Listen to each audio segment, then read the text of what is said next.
Hello, in this video I will show how to import elevation data from the web and generate a terrain with Lands Design.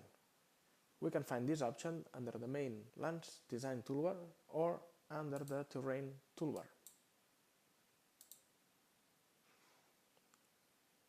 So we can now search for some specific place to import. I'm going to pick Barcelona since this is the place where Lands Design is developed. Let's find some park next to the Montjuic Castle, and here we can specify the import options.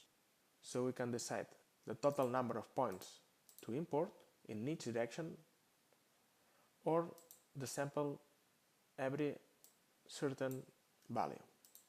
This scan will generate some section lines across this terrain, and these lines can be placed in a specific layer. Also, a mesh will be imported that we can also place in another layer.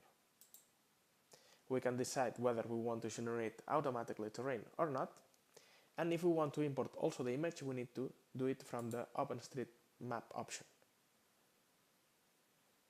Also, we can decide the area that we want to import from this percentage value. So we click on the import button, and this is what has been imported. So on one hand we have the curves in that layer, the mesh in that other layer, and finally the terrain that we can now edit from the Lands Edit panel. We can define the boundary, add contours, holes, cuts and fills, paths or divisions.